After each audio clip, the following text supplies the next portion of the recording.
Un millionnaire humilie son chauffeur privé, mais ce qu'il ne savait pas, c'est que le chauffeur était son fils abandonné quand il était enfant. Tout a commencé à Paris.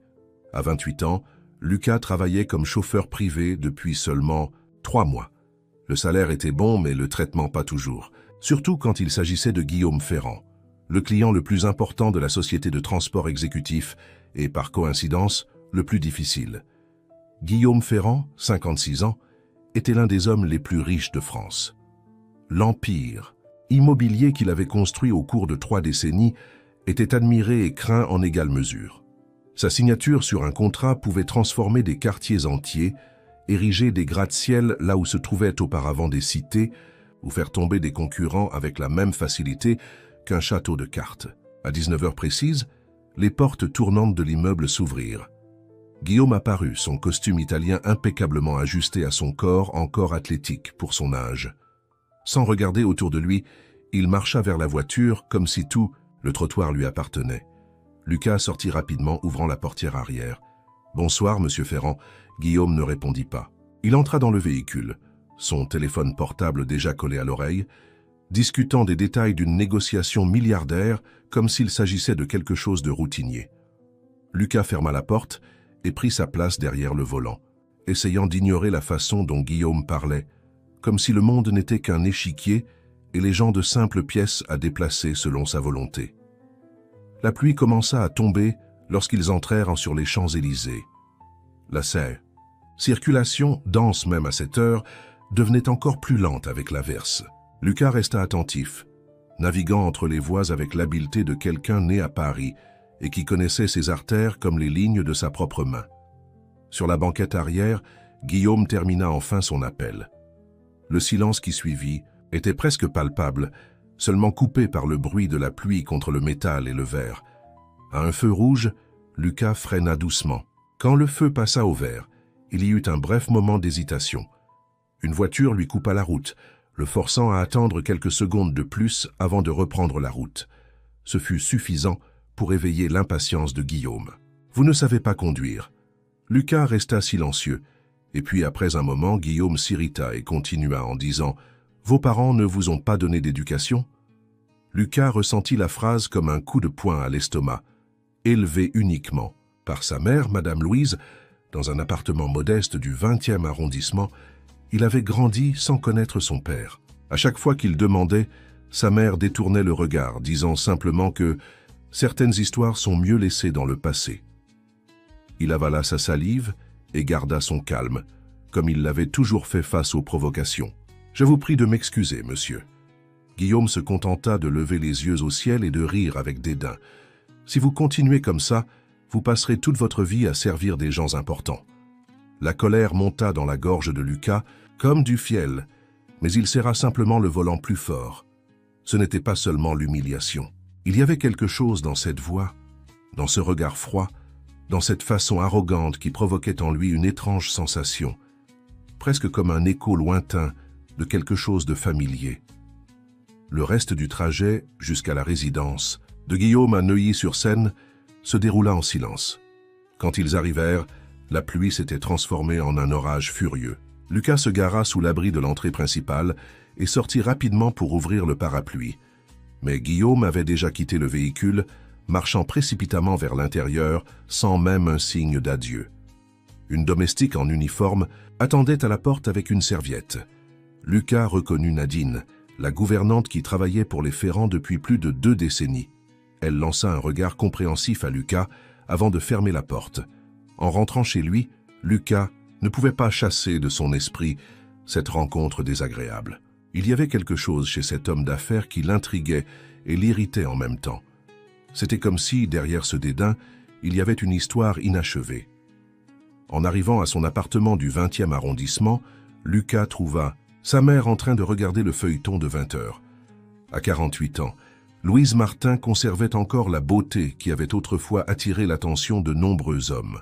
Ses yeux, identiques à ceux de son fils, portaient une mélancolie permanente, comme quelqu'un qui garde un secret trop lourd à partager. « Comment s'est passé le travail aujourd'hui, mon fils ?» demanda-t-elle en baissant le volume de la télévision. Lucas hésita. Sa mère s'inquiétait toujours trop pour lui. Normal, rien de spécial. Mais Louise le connaissait trop bien. Il s'est passé quelque chose. C'est écrit sur ton visage. Lucas soupira, s'asseyant à côté d'elle sur le canapé usé. Juste un client difficile, un certain Guillaume Ferrand. Tu connais? L'effet du nom fut immédiat. Louise pâlit, comme si elle avait vu un fantôme. La télécommande glissa de sa main, tombant avec un bruit sourd sur le tapis. « Maman, qu'est-ce qu'il y a ?» Elle essaya de dissimuler, se recomposant rapidement. « Rien, mon fils.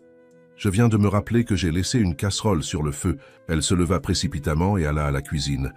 Lucas la suivit, intrigué par cette réaction disproportionnée. « Il n'y a rien sur le feu, maman. Qu'est-ce qui se passe? Tu connais cet homme ?» Louise évita son regard, tripotant nerveusement des casseroles vides. « Ne sois pas ridicule. Comment connaîtrais-je un homme aussi important ?» Mais ses mains tremblaient, et Lucas connaissait ce regard fuyant. C'était le même qu'elle avait quand il l'interrogeait sur son père. Cette nuit-là, après que sa mère fut allée se coucher, Lucas ne put se sortir de la tête cette étrange réaction.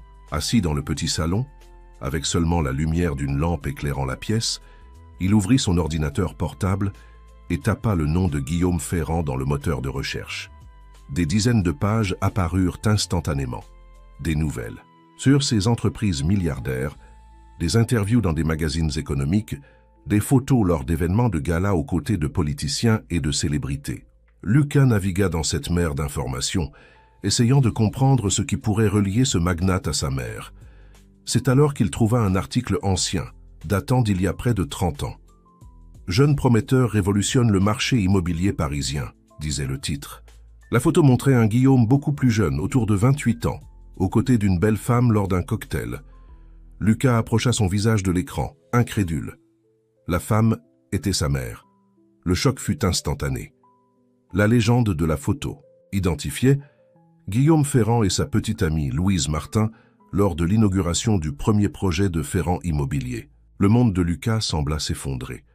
Sa mère ne connaissait pas seulement Guillaume Ferrand, elle avait été sa petite amie. Les questions inondèrent son esprit comme une avalanche. Pourquoi n'avait-elle jamais mentionné cela? Que s'était-il passé entre eux? Et la question qui fit battre son cœur plus vite, Guillaume Ferrand pourrait-il être? Non, ce serait une coïncidence trop grande, ce serait trop cruel. Il continua à naviguer, de plus en plus frénétiquement. Sur une autre page, il trouva une interview où Guillaume mentionnait qu'il avait laissé derrière lui un passé turbulent pour se concentrer exclusivement sur sa carrière. La date de l'interview coïncidait approximativement avec la période de sa conception. Lucas sentit son sang se glacer dans ses veines. Il se leva brusquement et se dirigea vers la chambre de sa mère. Il s'arrêta devant la porte fermée, là, main suspendue en l'air, prête à frapper. Mais il n'y arriva pas. Que dirait-il? Comment accuserait-il sa mère d'avoir caché quelque chose d'aussi important toute sa vie? Il retourna au salon, la tête bouillonnante. Il avait besoin de plus d'informations avant de la confronter. Il continua ses recherches en ligne jusqu'aux premières heures du matin, lorsque la fatigue finit par le vaincre. Le lendemain, Lucas se réveilla avec des courbatures pour avoir dormi sur le canapé. Sa mère était déjà partie travailler à la boutique de vêtements où elle était gérante depuis plus d'une décennie. Sur la table de la cuisine, un mot écrit avec la délicate calligraphie de sa mère. « Nous devons parler quand tu reviendras. Je t'aime. » L'estomac de Lucas se noua. Elle savait qu'il avait découvert quelque chose. Pendant sa journée de travail, Lucas transporta 3 cadres différents, mais son esprit était ailleurs. À chaque moment libre, il pensait aux connexions, aux dates, aux coïncidences qui semblaient de moins en moins être des coïncidences. En fin d'après-midi, il reçut un message de son superviseur. Il serait à nouveau le chauffeur de Guillaume Ferrand pour l'emmener à un dîner d'affaires dans le 8e arrondissement. En route vers l'immeuble de Ferrand Entreprises, Lucas respirait difficilement. Chaque feu rouge était une torture. Chaque avancée de l'aiguille de l'horloge le rapprochait d'une rencontre qui pourrait changer sa vie à jamais. En se garant devant l'édifice, il vit que ce n'était pas seulement Guillaume qui attendait sur le trottoir. À ses côtés se tenait un jeune homme grand, à l'expression arrogante et au costume aussi impeccable que celui de son aîné. Lucas le reconnut immédiatement des photos qu'il avait vues en ligne. Marc Ferrand, 30 ans, fils unique et héritier de l'Empire Ferrand. Le fils légitime, le fils reconnu. Guillaume et Marc entrèrent dans la voiture. discutant de la réunion qu'ils allaient avoir. Ils ne remarquèrent même pas la présence de Lucas, comme s'il n'était qu'une extension du véhicule. « J'ai obtenu tous les documents de la transaction. Du projet Val-de-Seine, dit Marc avec une fierté évidente. Les investisseurs sont impatients de conclure l'accord ce soir. » Guillaume acquiesça, mais son visage resta impassible. « Bon travail, mais ne t'emballe pas trop vite. J'ai vu beaucoup d'affaires s'effondrer à la dernière minute. » Le commentaire sembla blesser l'ego de Marc, qui se redressa, visiblement en train d'essayer de prouver sa valeur. « Papa, je te garantis que cette fois ce sera différent. Je contrôle chaque détail. » Guillaume observa son fils un moment, une ombre de déception traversant son regard. « Tu dis toujours ça, Marc, mais les garanties vides ne construisent pas d'empire. » Le reste du trajet se déroula dans un silence tendu. Lucas, à travers le rétroviseur, observait la dynamique entre père et fils avec une curiosité douloureuse. Était-ce ainsi d'avoir Guillaume comme père? Cette exigence incessante, cette froideur calculée? Au restaurant, l'un des plus exclusifs de Paris, Lucas ouvrit la porte pour les deux hommes. « Nous reviendrons à 23 heures, informa Guillaume, sèchement sans le regarder directement. « Oui, monsieur. » Lucas resta dans la voiture, garée dans la zone autorisée, pendant que les Ferrand dînaient avec leurs investisseurs. Les heures s'écoulaient lentement. Il vérifia son téléphone. 3 appels manqués de sa mère. Il ne pourrait pas lui parler maintenant. Pas avant d'être sûr. C'est alors qu'il prit une décision impulsive. Il sortit de la voiture et marcha jusqu'à l'entrée du restaurant. Il parla brièvement avec le maître d'hôtel, montrant l'emblème de l'entreprise de transport exécutif. « Je dois délivrer un message urgent à Monsieur Ferrand. Question de sécurité. » Son accréditation et son ton assuré furent suffisants. Le maître d'hôtel le conduisit discrètement à travers la salle luxueuse jusqu'à la table où Guillaume, Marc et 3 autres hommes en costume conversaient avec animation. Des verres de vin rouge reflétaient l'éclairage doux, créant de petits points rubis sur la nappe blanche immaculée. Lucas s'approcha et se pencha à côté de Guillaume. « Monsieur Ferrand, puis-je vous parler en privé? »« C'est urgent. » Guillaume fronça les sourcils, irrité par l'interruption. « Cela ne peut pas attendre ?»« Malheureusement non, monsieur. C'est à propos de la sécurité. » Avec un soupir d'impatience, Guillaume s'excusa auprès des invités et suivit Lucas jusqu'à un couloir latéral, loin des oreilles indiscrètes. Qu'est-ce qui est si important? Lucas sentit son cœur battre si fort qu'il était sûr que Guillaume pouvait l'entendre. C'était maintenant ou jamais. « Vous connaissiez ma mère, Louise Martin ?» L'effet fut instantané. Le masque d'indifférence de Guillaume tomba pendant une seconde, remplacé par un choc pur. Ses yeux, que Lucas réalisait maintenant être identiques aux siens, s'écarquillèrent légèrement avant de revenir à leur froideur habituelle. « Je ne sais pas de quoi vous parlez. Je ne connais aucune Louise. » Mais le bref lapsus avait déjà tout confirmé. Lucas sentit la colère monter. Des décennies d'absence et de mensonges condensés en un seul moment. « Bien sûr que vous la connaissez. Vous avez été en couple il y a presque 30 ans, avant ma naissance. » Guillaume pâlit mais tenta de garder sa contenance. « Écoutez, jeune homme, je ne sais pas à quel jeu vous jouez, mais ce n'est pas un jeu, » interrompit Lucas, sortant de sa poche une photo imprimée qu'il avait trouvée en ligne, montrant Guillaume et Louise ensemble. « Voici ma mère, et j'ai des raisons de croire que vous êtes mon père. » Le temps sembla se figer. Guillaume fixa l'ancienne photo, un mélange d'émotions indéchiffrables traversant son visage. Quand il parla enfin, sa voix était basse mais ferme. « Retournez à la voiture, maintenant. »« Mais maintenant !» La voix de Guillaume s'éleva dangereusement, attirant les regards des serveurs à proximité. « Je ne vais pas discuter de ça ici. Nous parlerons plus tard. » Lucas savait qu'il avait franchi une ligne. Le cœur encore battant mais ressentant une étrange sensation de triomphe, il retourna à la voiture. Le premier pas était fait. Il n'y avait plus de retour en arrière possible. Au restaurant, Guillaume essayait de se recomposer, lissant son costume comme s'il pouvait effacer les marques du passé du même geste. Louise Martin. Un nom qu'il n'avait pas entendu depuis près de 3 décennies. Un nom qu'il avait essayé d'oublier de toutes ses forces. Lorsqu'il retourna à la table, Marc remarqua immédiatement le changement dans le comportement de son père. « Un problème ?» Guillaume força un sourire professionnel. Rien d'important.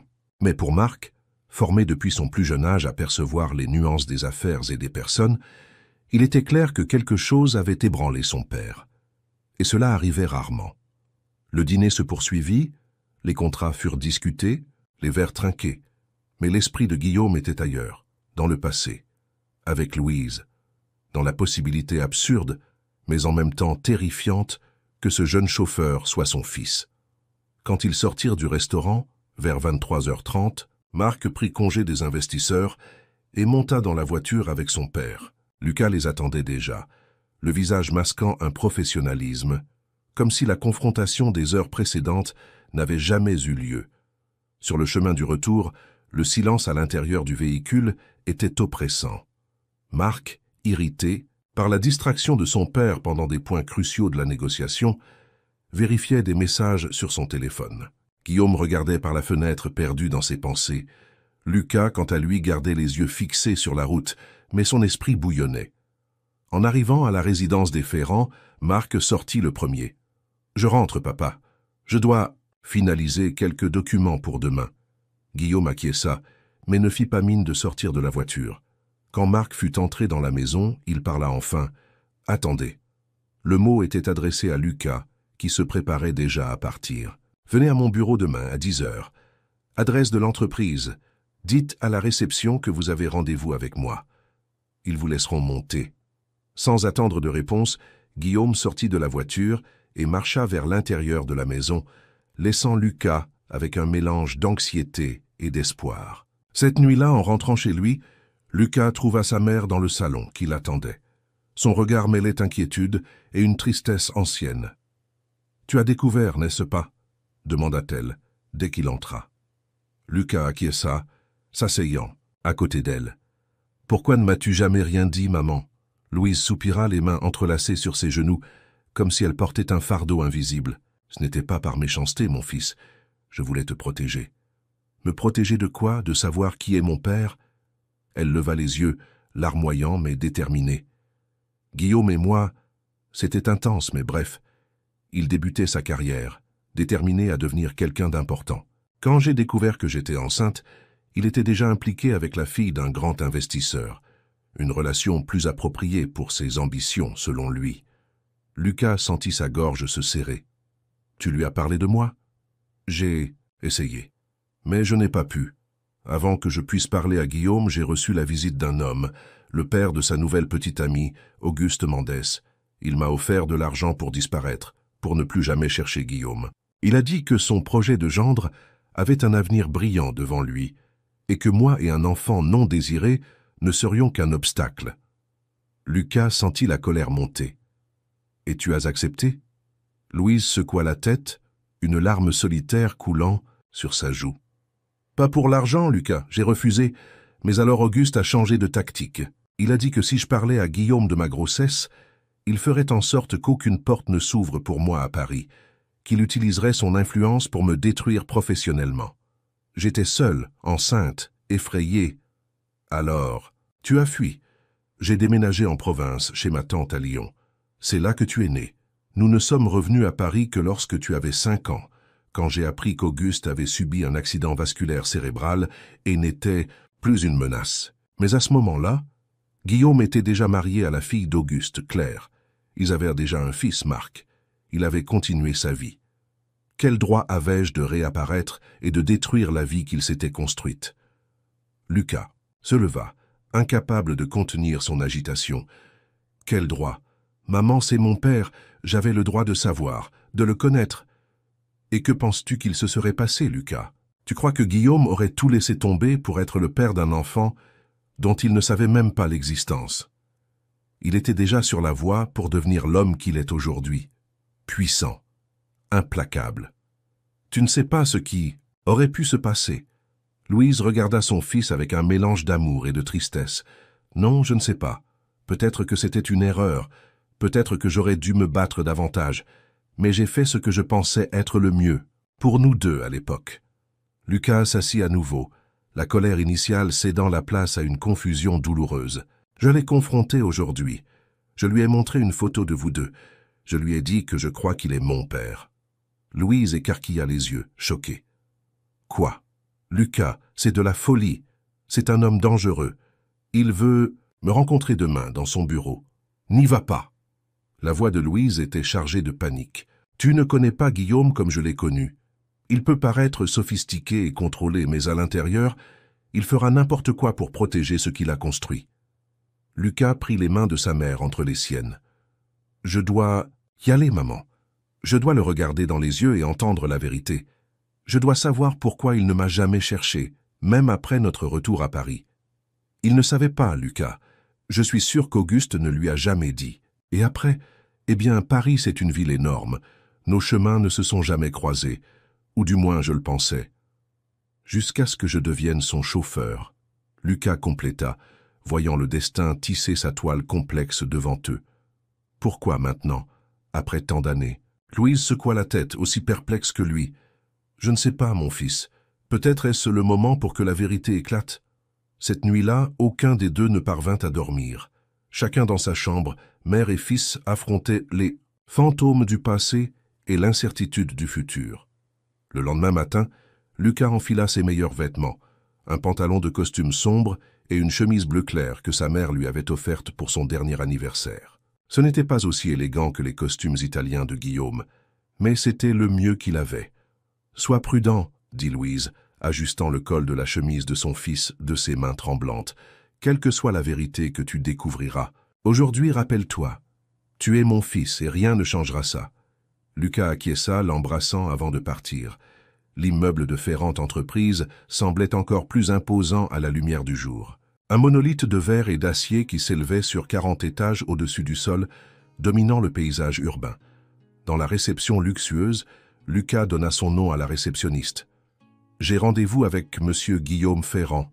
Il m'attend. » La femme vérifia le système, clairement surprise, mais garda son professionnalisme. « Oui, monsieur Martin. Veuillez vous diriger vers le 40e étage. L'assistante de monsieur Ferrand vous y accueillera. » Dans l'ascenseur panoramique, Lucas sentit son estomac se retourner, et ce n'était pas seulement à cause de la hauteur. Chaque mètre qu'il montait le rapprochait d'une confrontation reportée depuis 3 décennies. Au dernier étage, les portes s'ouvrirent sur un étage exécutif éblouissant. Des murs de verre offraient une vue à 360 degrés sur la ville. Une femme d'une 40aine d'années, élégamment vêtue, l'attendait. « Monsieur Martin, je suis Régine, l'assistante de monsieur Ferrand. Veuillez me suivre. » Elle le conduisit le long d'un couloir avec plusieurs salles de réunion jusqu'à arriver à une imposante porte en bois foncé. Elle frappa doucement et, après un ordre venu de l'intérieur, l'ouvrit. « Monsieur Ferrand, monsieur Martin est arrivé. » Lucas entra dans un bureau qui semblait tout droit sorti d'un film. Spacieux, décoré de meubles en bois massif et d'œuvres d'art contemporaines. Derrière un bureau imposant se tenait Guillaume, regardant la ville à travers la fenêtre panoramique. Il se tourna lentement. « Merci, Régine. Je ne veux pas être dérangé pendant la prochaine heure. » L'assistante acquiesça et sortit, fermant la porte. Guillaume indiqua une chaise en face du bureau. « Asseyez-vous. » Lucas obéit, le cœur battant contre sa poitrine. Pendant quelques instants, aucun des deux ne parla. C'était comme s'ils s'évaluaient l'un l'autre, cherchant des similitudes, des différences, n'importe quel signe de connexion. « Votre mère va bien ?» demanda finalement Guillaume, la voix contrôlée. La question prit Lucas par surprise. « Oui, elle. Elle a su que nous nous étions rencontrés. » Guillaume acquiesça, comme s'il s'y attendait. Louise a toujours été une femme intelligente. Il fit une pause, regardant directement dans les yeux de Lucas. « Je veux faire un test ADN. » Lucas se redressa sur sa chaise. « Alors vous pensez que cela pourrait être vrai? Je ne crois en rien sans preuve concrète. C'est ainsi que j'ai construit mon empire. » Guillaume prit une carte sur le bureau et la tendit à Lucas. « Voici le contact d'un laboratoire discret. Ils nous attendent cet après-midi. » Ce n'était pas vraiment ce à quoi Lucas s'attendait. Il imaginait des cris, des dénis, peut-être même des menaces. Pas cette efficacité clinique, cette approche pragmatique. Et si le résultat est positif, que se passera-t-il alors? Guillaume tambourina des doigts sur le bureau, pensif. « Nous traiterons cela quand nous en serons certains. Je ne prends pas de décision basée sur des « et si ». Quelque chose dans cette réponse froide fit ressurgir la colère de Lucas. « Je ne suis pas une décision à prendre. Je suis une personne, possiblement votre fils. » Guillaume le fixa pendant un long moment, son visage comme un masque impénétrable. « Vous ne comprenez pas le monde dans lequel je vis, Lucas. Rien n'est simple. Jamais. Peut-être parce que vous compliquez tout. » Le commentaire provoqua quelque chose ressemblant à un sourire sur le visage, habituellement impassible de Guillaume. « Vous avez le caractère de votre mère. » C'était la première indication que Guillaume se souvenait vraiment de Louise, qu'elle avait signifié quelque chose dans sa vie. Lucas ressentit une étrange vague d'émotion. Elle s'est toujours battue pour moi. Seul. Guillaume détourna le regard, et pour la première fois, Lucas vit ce qui semblait être un authentique regret. « Je n'ai jamais su qu'elle était enceinte. C'est ce qu'elle m'a dit. Mais vous n'avez jamais essayé de la retrouver, après sa disparition ?» Guillaume se leva, marchant jusqu'à la fenêtre. Contre la lumière, sa silhouette semblait plus humaine, moins la figure imposante qui commandait un empire. Au début, oui, mais elle avait complètement disparu. Personne ne savait où elle était allée. Ensuite, la vie a continué. J'ai épousé Claire. Marc est né. L'entreprise a connu une croissance exponentielle. Le temps passe. Et vous avez oublié. Je n'ai jamais oublié. La réponse fut rapide, presque automatique, surprenant les deux hommes. Guillaume se retourna, se recomposant. « La vie nous force parfois à faire des choix difficiles, Lucas. Nous ne sommes pas toujours le héros de l'histoire. » Avant que Lucas ne puisse répondre, la porte du bureau s'ouvrit brusquement. Marc entra, le visage déformé par un mélange de méfiance et d'arrogance. « Papa, Régine m'a dit que tu étais en réunion avec... » Il s'arrêta en voyant Lucas, le reconnaissant. Immédiatement. « Le chauffeur, qu'est-ce qu'il fout ici ?» Guillaume semblait irrité par l'interruption. « Marc, je suis en réunion privée. » Mais Marc ne recula pas. Il s'approcha du bureau, analysant Lucas comme s'il était une anomalie. « Quel genre de réunion privée peut-on avoir avec un chauffeur ?»« Ça ne te regarde pas, » répondit Guillaume avec une froideur qui aurait fait reculer n'importe qui. N'importe qui sauf Marc. Élevé pour être aussi implacable que son père, il ne s'intimidait pas facilement. « Ça me regarde si ça implique l'entreprise, nos investisseurs. Attendent les contrats que tu aurais dû réviser hier, mais tu es ici en train de parler avec lui. » Le dédain dans la voix de Marc était palpable. Lucas se leva, sentant que sa présence ne faisait que compliquer une situation déjà tendue. « Peut-être vaut-il mieux que je revienne un autre jour. »« Non. » La voix de Guillaume était ferme. « Marc, sors. Maintenant. » Mais Marc continuait à dévisager Lucas, une suspicion grandissant dans ses yeux. « Attends une minute. » Il s'approcha, étudiant le visage de Lucas. « Il y a quelque chose d'étrange ici. »« Vous deux ?» Un silence pesant tomba sur la pièce. Marc regarda son père, puis Lucas, puis à nouveau son père, connectant des points invisibles. « Ne me dis pas qu'il est encore un de tes fils perdus. » L'accusation frappa Lucas comme une gifle. « Encore un? Y en aurait-il d'autres ?» Guillaume fit un pas menaçant vers son fils. « Ça suffit, Marc. Dehors maintenant. »« Encore un ?» répéta Lucas, incapable de contenir la question. « Qu'est-ce que ça signifie ?»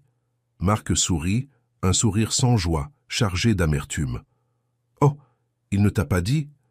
Papa a une collection d'erreurs en chemin. Sauf que tous les autres ont été achetés avant même de naître. Combien t'a-t-il offert pour disparaître? Tu n'as pas accepté la première offre?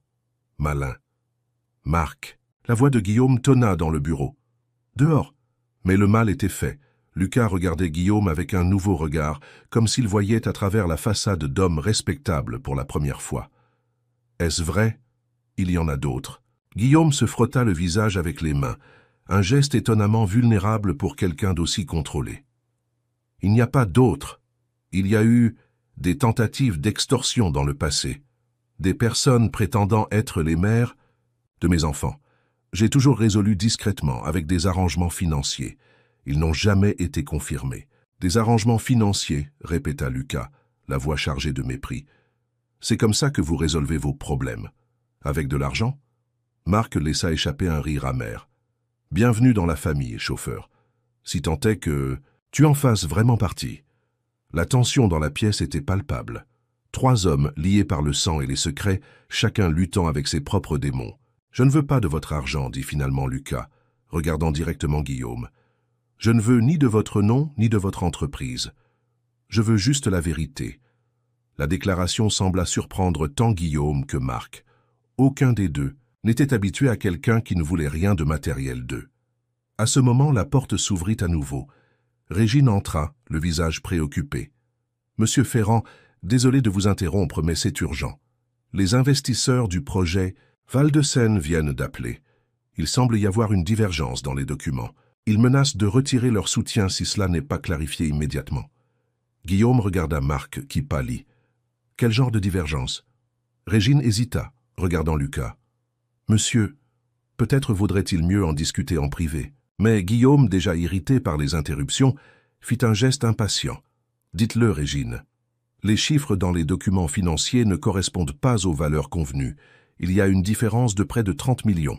Les investisseurs suggèrent qu'il y a eu une manipulation délibérée. » Les yeux de Guillaume se tournèrent lentement vers Marc, qui semblait maintenant sur le point de s'effondrer. « Marc, as-tu révisé ces documents avant de les envoyer ?»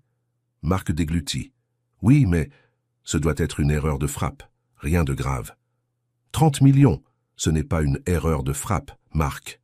Guillaume élevait rarement la voix, mais maintenant elle résonnait contre les murs du bureau. Cela peut faire échouer tout le projet.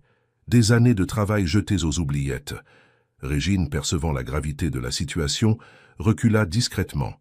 « Je vais dire que vous les rappellerez dans 5 minutes. » Quand la porte se referma, Guillaume se tourna à nouveau vers Marc, la colère palpable. « Qu'as-tu fait ?» Marc, acculé, passa nerveusement sa main dans ses cheveux. « Rien. C'était une erreur. Tout le monde fait des erreurs. Ce n'est pas une erreur ordinaire. Et tu le sais. » Guillaume s'approcha de son fils, les yeux étincelants. « Dis la vérité. Qu'essayais-tu de faire ?» Lucas, se sentant comme un intrus dans une crise familiale, se dirigea silencieusement vers la porte. Mais avant qu'il ne puisse sortir, Marc explosa. « Tu ne me fais jamais confiance. Tu penses toujours que je vais tout gâcher. Eh bien, peut-être que j'ai essayé d'améliorer l'affaire, d'augmenter notre marge. Qu'est-ce qu'il y a de mal à ça ?» Guillaume semblait ne pas croire ce qu'il entendait. « Améliorer l'affaire ? En falsifiant des documents, c'est un crime, Marc. » « Un crime, c'est ce que tu as fait pour arriver où tu es, » rétorqua Marc, des années de ressentiment débordant d'un coup. « Tu crois que je ne connais pas tes manœuvres du passé? Les personnes que tu as détruites. Et maintenant tu joues l'intègre pour ce chauffeur qui apparaît de nulle part. » Lucas se figea, la main sur la poignée. La conversation avait pris une tournure dangereuse, révélant des couches de tension entre père et fils qu'il n'aurait jamais imaginées. Guillaume semblait avoir vieilli de 10 ans en 1 minute. « Sors, Marc, règle ce gâchis. » Maintenant, Marc regarda son père avec amertume, puis lança un regard venimeux à Lucas. Ce n'est pas fini. Ce n'était pas clair à qui s'adressait la menace. Quand Marc sortit en claquant la porte, un lourd silence tomba sur la pièce. Guillaume retourna à son fauteuil, semblant épuisé. « Vous devriez partir aussi, Lucas. J'ai une crise à gérer. » Mais Lucas ne bougea pas. Est-ce vrai ce qu'il a dit, à propos de vous qui auriez construit votre empire en détruisant des gens? Guillaume le regarda avec un mélange de fatigue et de résignation. Le monde des affaires n'est pas pour les faibles, Lucas. Parfois, des décisions difficiles doivent être prises. Des gens sont blessés dans le processus. Il fit une pause, regardant une photo encadrée de Marc enfant sur le bureau. Mais je n'ai jamais imaginé que mon propre fils... Il ne termina pas la phrase, secouant la tête. Lucas ressentit un étrange mélange d'émotions. Une partie de lui voulait consoler cet homme brisé devant lui. Une autre partie se demandait s'il n'avait pas été béni de ne pas avoir grandi dans l'ombre de Guillaume Ferrand. « Vous voulez toujours faire le test ?» demanda-t-il, se surprenant lui-même. Guillaume leva les yeux, également surpris par la question. Plus que jamais, 3 jours plus tard, Lucas et Guillaume se rencontrèrent à nouveau. Cette fois dans un café discret du 8e arrondissement. Le résultat du test ADN était arrivé en un temps record, grâce à l'influence de Guillaume. Aucun des deux n'avait ouvert l'enveloppe. Par un accord tacite, ils avaient décidé qu'ils devaient être ensemble quand ils connaîtraient la vérité. Guillaume arriva le premier, choisissant une table au fond, loin des regards curieux. Quand Lucas entra, il en était déjà à sa 2e tasse de café. « Vous êtes venu, » dit Guillaume avec ce qui semblait être du soulagement dans la voix. Lucas acquiesça, s'asseyant. « Vous l'avez apporté ?» Guillaume posa une enveloppe brune sur la table. Pendant un moment, aucun des deux ne fit mine de la prendre. « Vous avez l'air bien, » commenta Guillaume, étudiant le visage de Lucas, considérant tout. « Et vous semblez fatigué. » Guillaume laissa échapper quelque chose proche d'un rire. « 3 jours de crise ont tendance à faire ça à une personne. Il prit une gorgée de café. Nous avons réussi à sauver le projet. Marc est temporairement écarté. Le conseil a décidé qu'il avait besoin de temps pour mûrir. Je suis désolé. Et Lucas l'était vraiment. Malgré tout, il était évident que Guillaume aimait son fils à sa manière tordue et compliquée. Ne le soyez pas.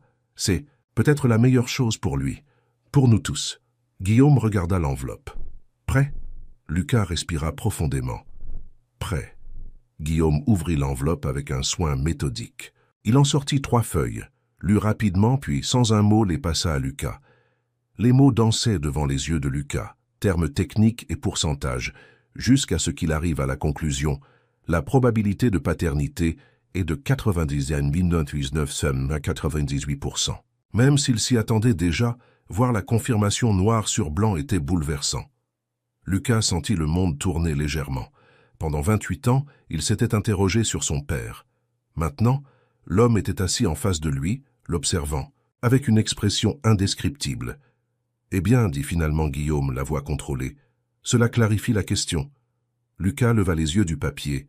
« C'est tout, cela clarifie la question. » « Que voulez-vous que je dise, Lucas? Que je suis désolé de ne pas avoir été là? Que je regrette de n'avoir jamais su votre existence jusqu'à maintenant? » Il y avait une sincérité brute dans la voix de Guillaume que Lucas n'avait jamais entendue auparavant. « Je ne peux pas changer le passé. Je ne peux pas récupérer les années perdues. Je ne vous demande pas de changer le passé. » Lucas plia soigneusement le papier, le rendant à Guillaume. « Je voulais juste comprendre. Et maintenant je comprends. Vous comprenez ?» Guillaume semblait sincèrement curieux. « Je comprends que même si vous aviez su pour moi, peut-être que rien n'aurait été différent.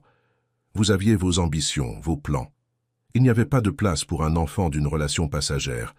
Les mots étaient durs, mais il n'y avait pas d'accusation dans la voix de Lucas. Juste une constatation. » Guillaume fixa le fond de sa tasse pendant un long moment. « Vous avez partiellement raison. J'étais ambitieux, obsédé par le succès. Mais vous vous trompez sur un autre point. Votre relation avec votre mère n'était pas passagère pour moi. » Il leva les yeux, fixant Lucas. Louise était spéciale, différente de n'importe qui que j'ai connu avant ou après. Elle voyait, à travers mes masques, remettait en question mes certitudes. Elle a été la seule personne qui m'a aimé pour ce que j'étais, pas pour ce que je pourrais devenir. Lucas ne s'attendait pas à cela. L'image du père froid et calculateur se fragmentait devant ses yeux. « Alors pourquoi l'avez-vous quitté? »« Parce que j'étais jeune et idiot. » Guillaume rit sans humour. « Auguste, le père de Claire, m'a offert ce que je voulais le plus, un chemin rapide vers le succès. Le prix était de me marier avec sa fille. À l'époque, cela semblait un échange équitable. » Il fit une pause, le regard distant. « Je n'ai réalisé ce que j'avais perdu que bien plus tard, quand il était trop tard. » « Et ma mère, que lui est-il arrivé ?» Guillaume soupira. « Auguste m'a dit qu'elle avait rompu avec moi, qu'elle avait trouvé quelqu'un de mieux. Je l'ai cru parce que c'était plus facile que d'admettre que je l'avais blessé. Des années plus tard, quand j'ai retrouvé un ami commun, j'ai appris qu'elle avait disparu. Personne ne savait où. J'ai essayé de la chercher, mais il n'y avait aucune trace. Peu à peu, les pièces du puzzle s'emboîtaient. La manipulation d'Auguste, le silence forcé de Louise, la disparition stratégique, une toile de mensonges qui avait maintenu père et fils séparés pendant près de 3 décennies. « Et maintenant ?» demanda finalement Lucas.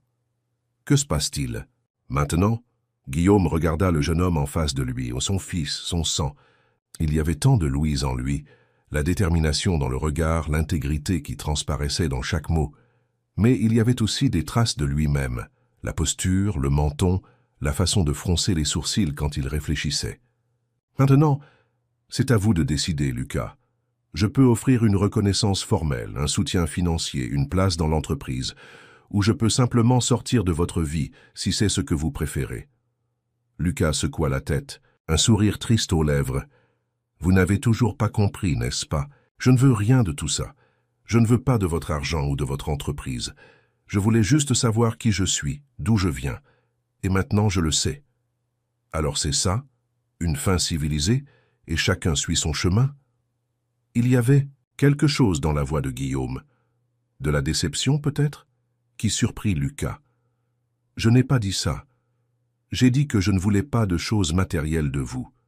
Mais peut-être pourrions-nous apprendre à nous connaître en tant que personne. Pas comme patron et employé, pas comme père riche et fils abandonné, juste deux hommes essayant de se comprendre l'un l'autre. Guillaume sembla considérer la proposition pendant un long moment. Puis il tendit la main par-dessus la table. « Je pense que je peux faire ça. » Lucas accepta la poignée de main. Ce n'était pas une étreinte émue de retrouvailles, comme dans les films. C'était un début prudent, un premier pas sur un chemin incertain. « Allez-vous le dire à Marc ?» demanda Lucas, se souvenant soudainement de son demi-frère. Le visage de Guillaume s'assombrit. « Éventuellement, oui, mais ce n'est pas le moment. Il est fragile. » Lucas acquiesça, comprenant. Marc devrait faire face à ses propres batailles avant d'accepter un nouveau membre dans la famille. « Et ma mère? Voulez-vous la voir ?» La question prit Guillaume par surprise. Son visage enregistra une cascade d'émotions. Hésitation, peur, espoir. « Elle accepterait de me voir ?» Il n'y a qu'une façon de le savoir. Dans l'appartement, modeste du 20e arrondissement, Louise Martin finissait de ranger le salon. Elle avait passé la matinée à nettoyer et organiser, mettre des fleurs fraîches dans le vase de la table centrale. Un rituel nerveux pour occuper ses mains et son esprit en attendant l'arrivée de Lucas. Lucas est l'homme qui l'amènerait. Avec lui. La sonnette retentit exactement à 16 heures. Louise respira profondément, ajusta sa robe simple mais élégante et marcha vers la porte. Lucas entra en premier, ses yeux cherchant ceux de sa mère, la rassurant silencieusement. Puis, Guillaume entra. 30 ans s'étaient écoulés depuis la dernière fois qu'ils s'étaient vus. Le jeune ambitieux était maintenant un homme mûr, avec des fils gris aux tempes et des rides d'expression qui racontèrent des histoires de succès et de solitude. Mais les yeux étaient les mêmes qui lui avaient fait croire, un jour, à des promesses d'amour éternel. « Bonjour Louise », dit-il, la voix plus douce que Lucas ne l'avait jamais entendue. « Guillaume !» Elle sourit, un sourire qui mélangeait des décennies d'émotions gardées. « Tu as l'air bien. Tu es magnifique, comme toujours. » Lucas recula, discrètement, sentant que ce moment n'appartenait qu'à eux deux. Des décennies de malentendus, de mensonges et de manipulations externes avaient maintenu ces deux âmes séparées. Maintenant, ils avaient la chance de se regarder l'un l'autre sans interférence, sans pression, sans le poids d'attentes étrangères. La conversation commença avec hésitation, entrecoupée de silences chargés de sens. Peu à peu, des couches de défense tombèrent. Des rires timides émergèrent, des souvenirs partagés ressurgirent. Lucas observa émerveillé comment deux personnes pouvaient garder tant l'une de l'autre pendant si longtemps. Comment le passé ne meurt jamais vraiment, il ne fait que sommeiller, attendant le bon moment pour se réveiller. À un moment donné, Guillaume prit les mains de Louise entre les siennes. « Je n'ai jamais su, Louise. Je le jure sur tout ce qui m'est sacré. Si j'avais su… » Elle posa doucement un doigt sur ses lèvres. « Le passé est passé, Guillaume. Nous ne pouvons pas le changer. Nous pouvons seulement décider quoi faire du présent. » Les trois parlèrent jusqu'au soir, construisant des ponts sur l'abîme, des années perdues. Il n'y avait pas de ressentiment, juste la compréhension mature que tous avaient été, dans une certaine mesure, victimes de circonstances et de choix d'autrui. Quand Guillaume finit par prendre congé, promettant de revenir, il y avait dans ses yeux une lumière que Lucas n'avait jamais vue auparavant. Une lumière qui parlait de possibilités, de recommencement, d'espoir. « Va-t-il vraiment revenir ?» demanda Lucas à sa mère après le départ de Guillaume. Louise sourit, regardant la porte fermée. « Certaines histoires ne se terminent. Pas, mon fils. Elles font juste une pause. » Dans les semaines qui suivirent, une routine inhabituelle s'établit. Lucas continua à travailler comme chauffeur, bien que maintenant pour d'autres clients. Le dimanche, lui, Louise et Guillaume se retrouvaient pour des déjeuners qui s'étendaient jusqu'à la fin de l'après-midi, comblant peu à peu le vide de années d'absence. Marc, contrairement à ce que beaucoup attendaient, ne réagit pas avec fureur à la nouvelle d'un demi-frère. Le scandale avec les investisseurs avait été un tournant pour lui. Écarté de l'entreprise, cherchant un traitement pour des problèmes qu'il niait avoir depuis longtemps, il trouva en Lucas non pas un rival, mais un miroir. Quelqu'un qui, comme lui, cherchait sa place dans le monde. Leur première rencontre fut tendue, chargée d'attentes et de préjugés. Mais quand Lucas tendit la main, offrant non pas un jugement mais une compréhension, quelque chose changea dans le regard de Marc. « Pourquoi ne me détestes-tu pas » demanda-t-il, confus. « J'ai essayé de t'éloigner. J'ai dit des choses horribles. » Lucas haussa les épaules. « Parce qu'on ne choisit pas la famille dans laquelle on est, mais on peut choisir le type de famille qu'on veut être. » Guillaume observa l'interaction entre ses deux fils avec un mélange de fierté et de honte. Fierté pour la maturité qu'il montrait, honte de ne pas avoir été celui qui la leur avait enseigné. Au fil des mois, une transformation graduelle se produisit, pas seulement dans les relations personnelles, mais dans la structure même de Ferrand Entreprises. L'empire que Guillaume avait construit avec une ambition implacable commença à adopter de nouvelles valeurs. Des projets de logement sociaux furent développés dans des zones auparavant destinées à des développements de luxe. La responsabilité environnementale devint une priorité, pas seulement un élément de marketing. Et plus surprenant pour tous, Guillaume annonça son intention de se retirer progressivement de la présidence. « Je veux rattraper le temps. »« Perdu, » expliqua-t-il à Lucas, lors d'une de leurs fréquentes rencontres. « J'ai construit un empire, mais j'ai perdu ce qui importait vraiment en chemin. » Quand Marc revint à l'entreprise, après des mois de réflexion et de traitement, ce ne fut pas pour le poste de président que tous attendaient. Au lieu de cela, il prit la direction de la nouvellement créée Fondation Ferrand, dédiée à des projets sociaux et éducatifs dans les communautés défavorisées. Et Lucas? Il continua sa vie comme toujours, travaillant, étudiant, prenant soin de sa mère.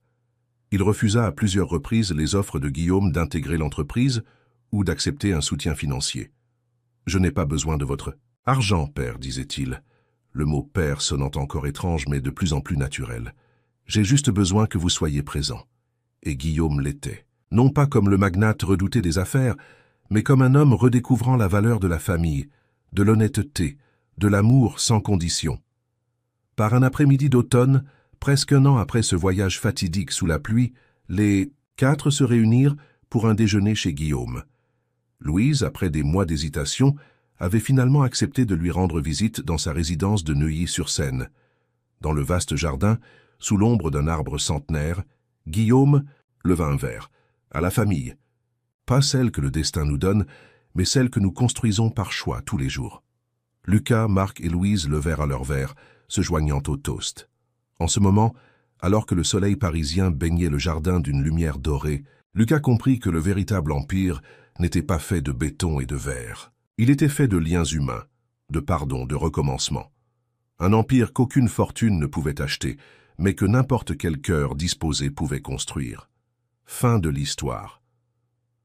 Chers auditeurs, nous espérons que l'histoire de Lucas et Guillaume a touché vos cœurs. Si vous avez aimé cette narration sur les secondes chances et les nouveaux départs, n'oubliez pas de vous abonner à notre chaîne et de laisser un j'aime à la vidéo. Chaque jour, nous vous apportons des histoires uniques qui explorent la complexité des relations humaines et les chemins inattendus du destin. Partagez dans les commentaires. Croyez-vous qu'il est possible de reconstruire des liens familiaux après tant de temps? Nous attendons avec impatience vos opinions et ne manquez pas nos prochains contenus.